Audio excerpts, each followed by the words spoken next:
La conscience, cette certitude qu'on a au fond d'être soi, cette expérience très personnelle du monde qui nous entoure. C'est assez vertigineux, non? Vraiment l'un des plus grands mystères pour la science, pour la philosophie. D'ailleurs, le texte qu'on explore aujourd'hui, il nous attrape dès le début avec cette question-là. Vous êtes-vous déjà demandé ce qui vous rend vous? Alors, bienvenue dans notre exploration du jour. On va se pencher sur l'introduction d'un essai qui propose une perspective, disons, originale. Conscience, l'éveil de la matière de Denis Baudouin. Notre but, c'est de décortiquer un peu comment cet auteur aborde ce grand mystère et quelle hypothèse, au fond, il nous met sur la table pour penser l'émergence de la conscience. Et tout de suite, dès les premières lignes, on sent une tension. L'auteur pose la question. Si l'univers, ce n'est qu'un jeu de lois physiques un peu aveugles, un hasard purement mécanique, comment on explique l'apparition de la vie? Et encore plus fou, la conscience. Ça tiendrait du miracle, il écrit. Oui, c'est ça. Comment de la matière brute, bon, des atomes, des forces, comment peut jaillir cette expérience intime de ressentir? Franchement, ça défie un peu l'entendement habituel. C'est exactement ça. Et c'est ce point de friction qui sert de tremplin, en fait, à l'hypothèse centrale du livre. Celle qui va vraiment structurer toute sa démarche. Face à ce qui ressemble un peu à une impasse, le mécanique qui produit le subjectif, eh bien, l'auteur lance une piste assez audacieuse. Ah oui. Il dit, et si la matière elle-même, elle n'était pas si brute ou si mécanique qu'on le croit? Et s'il y avait vraiment au cœur de la matière une propriété insaisissable et non déterministe? D'une propriété cachée, donc, c'est fort comme idée, ça. Il va même plus loin, je crois. Il parle d'une sorte d'intention qui orienterait le chaos vers la complexité. Alors là, Le mot monte en science, ça peut faire un peu tiquer, non? On pense tout de suite à une volonté, à un but, chose que la science a plutôt essayé d'écarter. Comment il gère ça, l'auteur? c'est d'une très bonne remarque. Parce que l'auteur, il semble très conscient que son approche peut être controversée. Il prend vraiment soin, dès l'intro, de poser des balises. Il ne se présente pas comme quelqu'un qui apporte une nouvelle vérité scientifique prouvée, hein. Les mots qu'il utilise sont importants. Il nous invite à une exploration. Il dit que son texte est un récit possible. Il assume complètement le côté spéculatif de sa réflexion. D'accord. Il y a une certaine honnêteté intellectuelle, je trouve. Il reconnaît tout de suite les limites de la science actuelle sur ce sujet précis. Il va même jusqu'à dire que, selon lui, la conscience restera furtive aux yeux de la science. Ah oui, quand même. Donc il prévient, faut pas attendre de preuves au sens scientifique dur, quoi, comme en physique ou en bio. On est plus dans une proposition d'interprétation presque philosophique qui essaie de donner du sens à la conscience sans forcément pouvoir en décortiquer le mécanisme ultime. Ok, je vois. Donc c'est une posture assez prudente. Voilà une façon de voir les choses, une histoire qui tient debout, même si on ne peut pas la tester en labo demain. C'est important de le dire. Et il mentionne aussi d'autres pistes, c'est ça? Il dit pas que son idée est la seule valable? Exactement. Il passe assez vite sur d'autres explications qu'on entend souvent.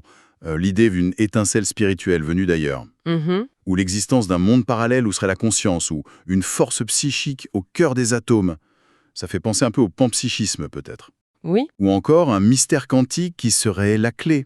Ou même l'idée plus radicale que la confiance n'est pas un produit de la matière, mais qu'elle est le fondement de tout. Il ne les balaye pas d'un revers de main, il dit juste qu'elle ouvre des portes. Mais lui, il choisit clairement de creuser sa propre voie, celle de cette propriété cachée, de cet élan propre à la matière, cet élan interne à la matière. Ça m'amène à une autre image forte du texte, l'univers comme un vaste jeu de billes. C'est l'image classique, non? Des particules, des ondes, des forces qui interagissent selon des lois précises. Un grand mécanisme, quoi. Oui, c'est l'image standard qu'on a héritée de la physique classique et même d'une partie de la physique moderne. Un univers régi par des équations, euh, déterministes ou probabilistes, mais sans but apparent. Mais l'auteur, justement, il part de cette image pour poser une question un peu dérangeante. Est-ce qu'un univers comme ça, purement mécanique, ce vaste jeu de billes, est-ce qu'il a vraiment un sens en lui-même? Et sa réponse, si j'ai bien suivi, c'est plutôt non. Le texte suggère que cet univers, il prend du sens seulement parce qu'il y a des observateurs et des acteurs. Sans conscience pour le vivre, le percevoir, agir dedans, ce serait juste une danse de particules un peu vide. C'est exactement ça. Et c'est là qu'il relie cette idée à son hypothèse principale. Si l'univers a besoin d'observateurs pour avoir du sens, et si la conscience sort de la matière, alors peut-être que l'univers portait en germe, depuis le début, quelque chose d'immensurable et d'imprévisible. Ah, d'accord. Pas une intention comme un plan divin, hein, mais peut-être une capacité fondamentale à s'auto-organiser, à faire émerger de la complexité. Et cette capacité aboutit à la conscience, et du coup, ça donne un sens, après coup, à tout le processus cosmique. Ok, je vois mieux le lien. Ce n'est plus la conscience qui apparaît malgré l'univers mécanique, mais c'est l'univers lui-même qui aurait une tendance profonde vers cet éveil. Et pour montrer comment cet éveil se passerait, il propose une progression. C'est ça, hein? La fameuse image de l'escalier, tout à fait. Pour que son idée soit plus concrète, l'auteur esquisse une sorte de récit de l'émergence de la conscience. Pas comme un bouton on-off, mais vraiment comme une montée graduelle, niveau après niveau, comme les marches d'un escalier. Hmm. Chaque étape prend appui sur la précédente et prépare la suivante. C'est une vision très développementale en fait. Et c'est quoi ces marches alors d'après l'intro? On commence par quoi? On commence tout en bas, au niveau de la réalité physique la plus simple. La première étape, ce sont les bases qui animent la matière, les lois fondamentales. Et comment, à partir de ça, la vie elle-même peut émerger. C'est le socle, l'organisation première de la matière, en système capable de se maintenir, de se reproduire. D'accord. On n'est pas encore dans la conscience là, mais dans les prérequis biologiques. Logique. La vie d'abord. Et ensuite, on monte. Ensuite, c'est la première marche vers l'intérieur, la sensation. C'est la capacité la plus basique de réagir à l'environnement, de ressentir des stimuli. L'auteur dit que la sensation commence à donner un sens au monde pour l'organisme. C'est plus une simple réaction chimique, c'est le début d'une expérience, même très simple. Ah oui. Un premier point de vue sur le monde qui apparaît. De la réaction chimique à la sensation, d'accord. Et après la sensation. Vient la perception. Là, on monte encore d'un cran. C'est plus juste ressentir des stimuli isolés, mais c'est les organiser, les interpréter pour tisser l'image du monde. Ok. La perception construit une représentation interne de ce qui est dehors. Le monde extérieur commence à prendre forme, dans l'esprit si on peut dire. Donc on passe de ouille, ça pique, sensation, à ah, c'est un truc pointu qui arrive vers moi, perception. Intéressant. Et on continue l'escalier. Après la perception, il place l'expérience. C'est la capacité d'intégrer des perceptions passées et présentes pour anticiper l'avenir, pour apprendre. L'expérience nous projette vers l'avenir, dit-il. Elle ajoute une dimension de temps à la conscience. On n'est plus juste dans l'instant, on est dans une histoire qui se construit. L'apprentissage, la mémoire, oui, ça complexifie encore l'intériorité, c'est sûr. Et on monte encore. Oui, l'ascension continue avec l'émotion. L'auteur dit que c'est ce qui colore l'existence. Hmm. Les émotions ajoutent une valeur subjective à tout ça. C'est plus seulement « je vois un danger et j'apprends à l'éviter », mais « je ressens de la peur face à ce danger ». Ça donne une profondeur, une saveur très personnelle à notre relation au monde. Le monde n'est plus seulement représenté, mais il est aussi ressenti, affectivement. D'accord. Et après l'émotion, il y a quoi? Vient le jugement. La capacité d'évaluer les situations, les infos et de prendre des décisions. Le jugement guide-nous pas. Ça introduit une dimension d'évaluation et de volonté aussi. On n'est plus juste soumis aux stimuli ou aux émotions, on commence à pouvoir choisir, à orienter son action de façon délibérée, selon des critères. D'accord. Et tout en haut de cet escalier imaginaire, qu'est-ce qu'on trouve? Tout en haut, il y a la raison. C'est elle qui structure la pensée. La raison, c'est ce qui permet l'abstraction, le langage complexe, la logique, la planification à long terme, la réflexion sur soi-même. Ah oui.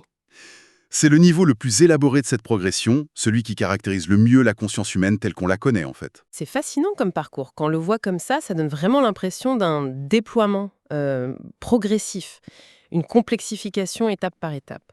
Et le point crucial, c'est que tout cet escalier, ce ne serait pas quelque chose ajouté de l'extérieur à la matière, mais l'expression d'un potentiel qui était déjà là, au fond. C'est exactement ça. C'est la thèse centrale qu'il défend dans cette introduction. La conscience, vue comme ça, n'est plus ce miracle isolé qui tombe du ciel. Elle est présentée comme l'aboutissement d'un élan inscrit au cœur même de la matière. Comme si les lois de l'univers contenaient déjà, d'une façon ou d'une autre, la promesse de cet escalier. D'où la phrase finale de l'intro que vous avez citée tout à l'heure et qui prend tout son sens maintenant. L'univers ne se contente pas de faire tourner ses rouages, il se souvient, façonne, oriente. Et peu à peu, il s'éveille. C'est une image très très forte. On passe d'une vision de l'univers comme une horloge à un univers qui serait presque apprenant. Qui évolue vers la conscience de lui-même. Voilà. Et c'est là, je crois, qu'on touche à l'originalité de l'approche, mais aussi à son côté le plus spéculatif. Et peut-être le plus déroutant. Parce que traditionnellement, en sciences cognitives, en philo de l'esprit, on voit plutôt la conscience comme une propriété émergente, Oui. qui apparaît tard dans des systèmes très complexes, comme les cerveaux, et qui est qualitativement différente de la matière inerte de base. C'est le fameux problème difficile de Chalmers. Comment la matière physique produit de l'expérience subjective. Oui, comment on passe d'une neurone qui s'active à la sensation de voir du rouge ou de ressentir de la joie. C'est ça le nœud. Exactement. Et l'approche de Baudouin, telle qu'elle est présentée ici, elle essaye un peu de contourner ce fossé, en suggérant qu'il n'y a pas de rupture radicale. La tendance vers la complexité, la sensation, la perception et finalement la conscience réflexive serait une caractéristique intrinsèque de la matière, présente sous une forme ou une autre depuis le début. Ah, d'accord. Ce n'est plus un accident heureux qui arrive à la matière, mais c'est l'actualisation progressive d'un potentiel fondamental. Cette fameuse propriété insaisissable et non déterministe, cette essence cachée. Mais alors, si cette propriété est là depuis le début, pourquoi il faut attendre des milliards d'années et des cerveaux aussi complexes que les nôtres pour voir apparaître la conscience comment le texte explique ce déclenchement ou le besoin de complexité? Bon, l'introduction détaille sûrement pas le mécanisme précis, mais l'image de l'escalier, elle suggère que même si le potentiel est là, il faut des conditions, des structures particulières pour qu'il puisse s'exprimer, s'amplifier. D'accord. Chaque marche demande un certain niveau d'organisation de la matière pour être atteinte. La complexité biologique, surtout celle du système nerveux, ce serait pas la cause première de la conscience, Mhm. mais plutôt le révélateur, l'amplificateur, la structure qui permet à ce potentiel de la matière de s'épanouir vraiment, jusqu'à la raison et la conscience de soi.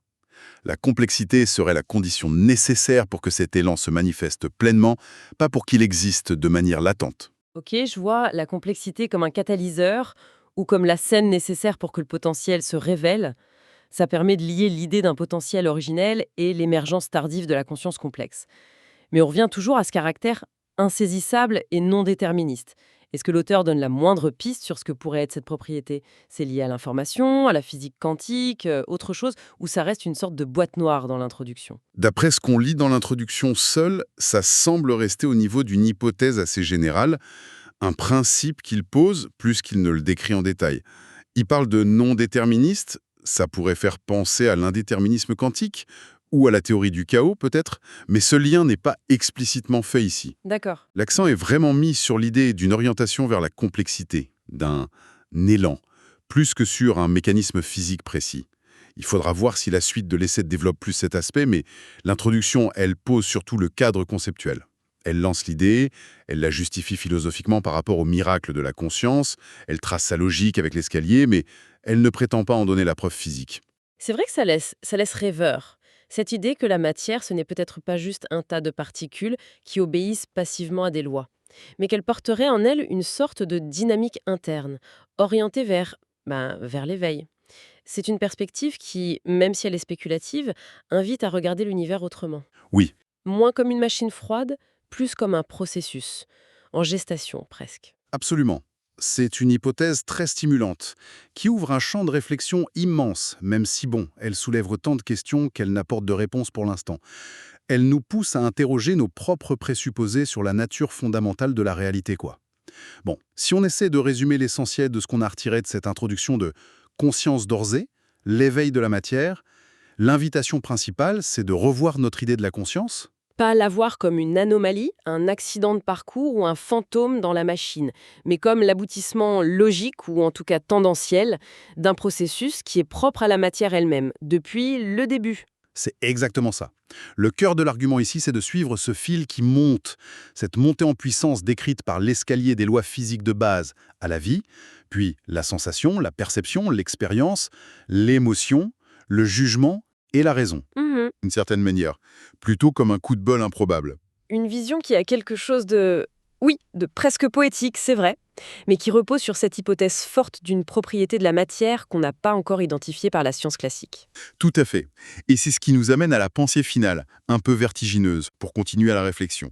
Si on accepte, même juste comme ça, pour l'expérience de pensée, cette idée d'un élan propre à l'univers, cette capacité non seulement à faire tourner ses rouages, mais aussi à se souvenir, façonner, orienter, quelles seraient les implications concrètes? Oui, bonne question. Si la tendance vers la conscience est vraiment tissée dans la réalité elle-même, alors notre place dans le cosmos, elle change radicalement. La vie, la pensée, la subjectivité, ce ne seraient plus des exceptions fragiles, peut-être très rares, mais l'expression d'une loi fondamentale de l'univers, peut-être même sa finalité. Hmm. Mais alors, ça pose tout de suite une question redoutable. Comment on peut explorer, étudier ou même prouver l'existence de quelque chose que l'auteur lui-même sent comme potentiellement furtive aux yeux de la science? Si cette propriété échappe par nature à nos méthodes d'investigation actuelles, comment on fait pour dépasser la spéculation? C'est un défi énorme. Oui, un défi immense, autant pour la science que pour la philosophie. Comment penser l'impensable, ou en tout cas ce qui est indétectable pour l'instant?